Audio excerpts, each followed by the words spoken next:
Nigerian workers! President Bola Tinubu has commended the contributions of workers in Nigeria to the country's growth in his address presented by Vice President Kashim Shettima at the Eagle Square in Abuja. The Vice President, who was accompanied by some ministers and government officials, was received by the NLC President, Ajero, and the TUC President, Festus Osifo.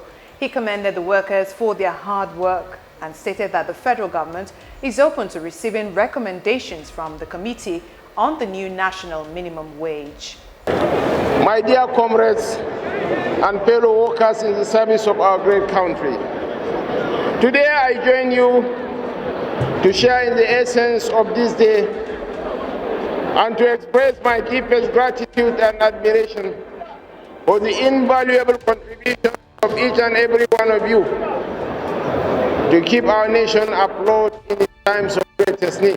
The President of NLC, Minister of State for Labour, Ajero, said that the tripartite committee on national minimum wage is yet to conclude its negotiations. However, she assured workers that they will not lose anything.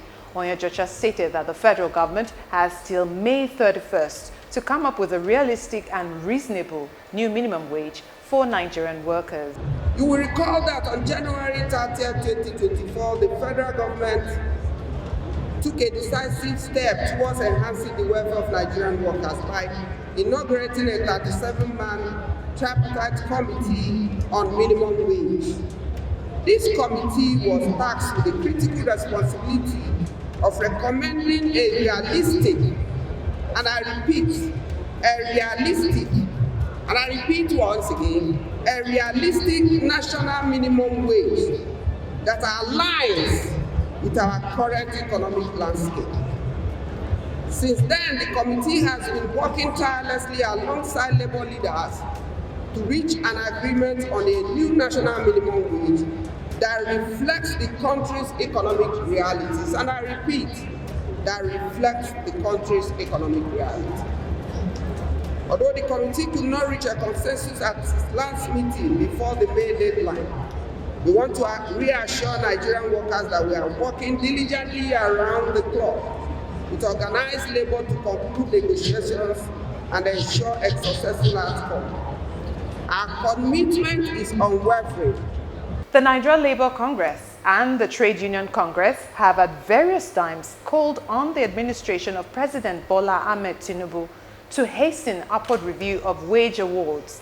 In the days leading to the Labour Day, the NLC demanded 615,000 naira as the new minimum wage for workers to cope with the economic realities and the high cost of living in Nigeria.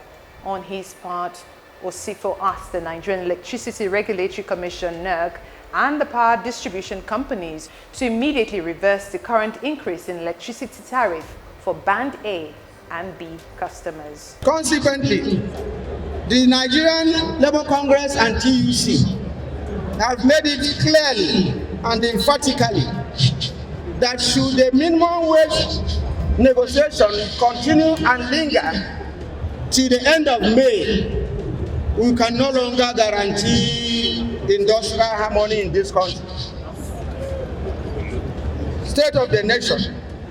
Our nation is facing challenges with centrifugal forces tightening their grip and citizens increasingly disillusioned with leadership. This disconnect has eroded civic ownership of governance, fueling calls for more efficient and responsive systems. Agitations of restructuring, like Yoruba Nation, IPOD, Arewa Elders disconnect, reflect widespread frustration. Nepotism and disregard for constitutional principles exacerbate the problem. We must unite to address these challenges rather than relying on propaganda. We commend state pursuing independent power generation and all swift actions to break monopolies and empower consumers nationwide. Let us unite to ensure energy serves all Nigerians, driving our nation's prosperity. The NLC and TUC hereby advise NEC and power sector operators to revise the last increase in electricity tariff within the next 1 week. The trade union leader advised the workers not to be broken, but to remain strong and be guided by the philosophy of the bedbug, which says that the hot water being poured on them will one day grow cold.